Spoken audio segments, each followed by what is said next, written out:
Salut les amis, j'espère que vous allez bien.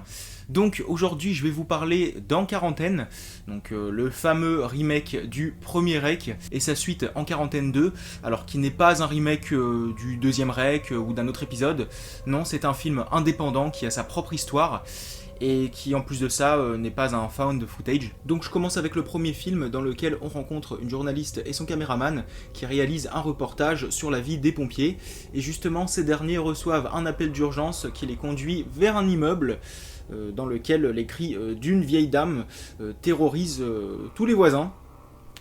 Sauf qu'ils ne pourront plus en sortir, donc habitants comme policiers, pompiers et du coup la journaliste et son caméraman, puisque le bâtiment est mis en quarantaine, car un virus y circule, un virus qui rend ses porteurs agressifs et assoiffés de sang. Donc un remake que j'ai trouvé totalement inutile, et qui est arrivé incroyablement vite après le film original, donc il y a à peu près un an qui les sépare.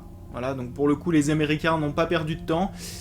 Donc pour moi c'est du copier-coller, il y a juste deux éléments inédits qu'on peut pêcher, mais ce sont des éléments qui sont malheureusement peu exploités. Ils n'ont aucun impact sur le scénario, puisqu'après on retrouve le chemin classique du film espagnol. Donc des deux éléments, on a l'ascenseur qui est totalement anecdotique, hein, parce que là clairement voilà, on s'y rend juste pour échapper à la menace, mais on en ressort très vite. Mais j'aurais voulu qu'on en fasse un gros refuge pour les survivants, et ensuite en faire un piège, puisque les contaminés seraient sur le point d'y entrer, et dans ce cas-là j'aurais vu les survivants défoncer le plafond de l'ascenseur et tenter d'atteindre le dernier étage en utilisant une potentielle échelle, ou même en utilisant le câble qui maintient l'ascenseur.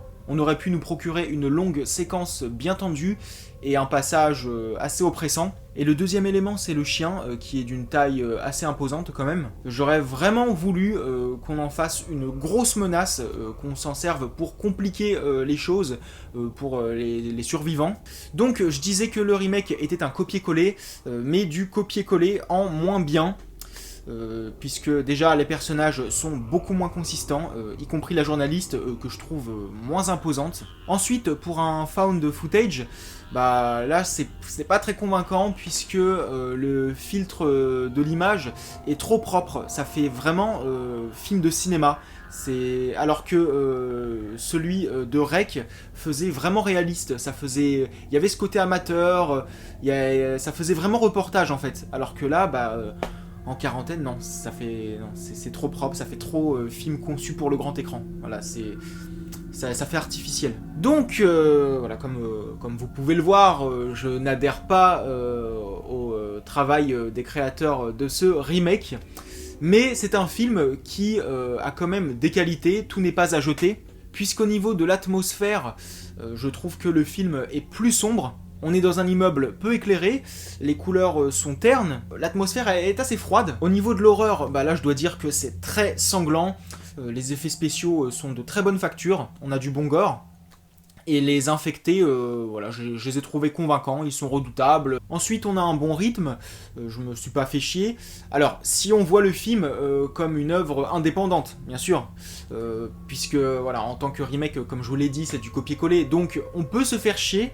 Voilà, si on a vraiment le film original en tête, donc ça a été le cas pour moi, mais avec du recul, si on voit En Quarantaine comme un film indépendant, on ne se fait pas chier puisqu'on entre très vite dans le vif du sujet. Mais encore une fois, voilà, il faut faire un effort quand même. Faut essayer de prendre nos distances avec Rec, mais en tout cas, ça reste un jeu des 7 erreurs assez fade. Quand même. Sinon, j'ai accroché à la galerie d'acteurs, je trouve qu'on a un bon casting. Déjà, on a Jennifer Carpenter, que j'ai trouvé très convaincante dans L'exorcisme d'Emily Rose. On a Jay Hernandez, qui a joué dans Les Deux Hostels. On a Jonathan Sheck, qui a joué dans Jackals, Day of the Dead Bloodline, la nouvelle version du Bal de l'horreur.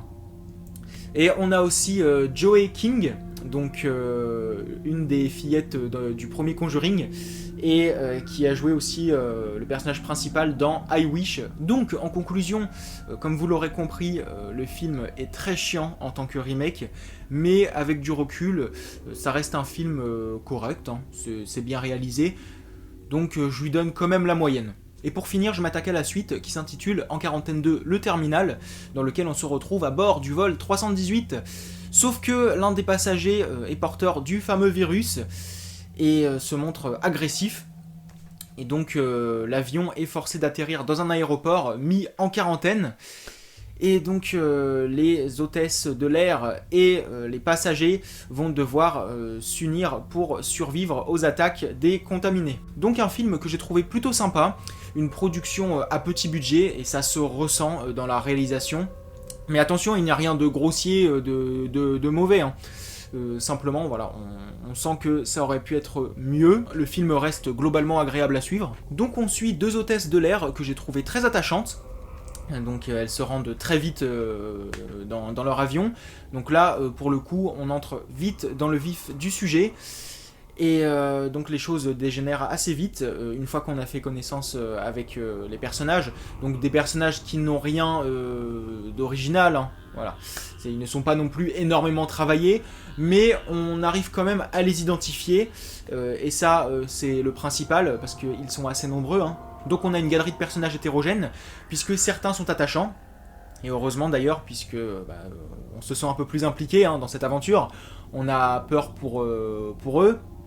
Donc par exemple, on a le personnage féminin principal, l'hôtesse de l'air, qui est joué par Mercedes Mason, donc l'interprète d'Ophélia dans Fear the Walking Dead, donc voilà, pour moi, qui est une bonne actrice. Mais on a quand même plus de personnages dont on se fout royalement, donc niveau stress, ça ne va pas bien loin, mais au moins on ne s'ennuie pas, on a beaucoup de victimes, on a de l'action. Donc l'horreur commence très vite dans l'avion et se poursuit dans l'aéroport. Donc voilà, l'aéroport est l'endroit principal du film. Donc un endroit que j'ai trouvé suffisamment exploité. Et puis je trouve que c'est un lieu qui se fait assez rare dans le cinéma d'horreur. Et il y a un point qui m'a beaucoup plu dans ce film, c'est l'absence de musique. Donc ça rend les scènes d'attaque crues, sèches. Voilà, ça donne un résultat naturel. Ça rend les scènes plus violentes. Voilà, si on n'a pas d'artifice sonore. Ensuite, les contaminés, je les ai trouvés plutôt réussis, hein. Voilà, on n'en fait pas des caisses au niveau du maquillage, mais ils sont convaincants. Ensuite, leur cri est plutôt particulier, donc ça peut ne pas plaire, hein. Beaucoup de gens ont dit qu'il était désagréable, mais moi, en tout cas, ça ne m'a pas dérangé. Voilà, je trouve que ça a changé. Donc, un univers qui m'a plu. On se retrouve dans un endroit insolite. Les attaques sont bien violentes. On n'a pas de musique, donc ça rend la chose plus froide.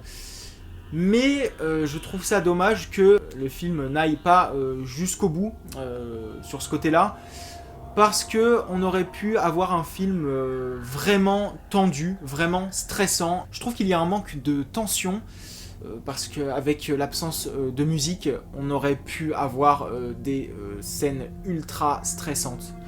Et c'est dommage. Et en plus, à certains moments, la caméra se met à trembler, à se secouer lors de certaines courses-poursuites. Ça rend ces passages pas très lisibles, enfin on sait ce qui se passe, mais du coup ça nous empêche de vivre pleinement ces moments de trac, et ça amoindrit automatiquement le pourcentage de stress que le public peut ressentir. Dommage, parce que quand même, quand on voit les personnages se faire courser sur les passerelles et dans les escaliers, je me dis qu'on aurait pu avoir des courses-poursuites assez folles visuellement. Et puis des fois, je trouve que le film se montrait un peu flemmard quand il s'agissait de faire disparaître 2 ou 3 personnages. Donc ils se font attraper par les contaminés, mais très vite, et puis hop, on ne les revoit plus. Donc après, on les retrouve bien plus tard, hein, quand ils sont contaminés. Mais je trouve que leur disparition se fait de manière bâclée. Donc en conclusion, En quarantaine 2 est un film que j'ai trouvé sympa, donc qui n'est pas indispensable, ça c'est sûr, mais qui m'a fait passer un bon moment. Donc je lui donne la note de 6 sur 10. Donc n'hésitez pas à me dire ce que vous avez pensé de ces films, et puis je vous remercie d'avoir accordé du temps à ma vidéo, et puis on se retrouve très bientôt. Salut!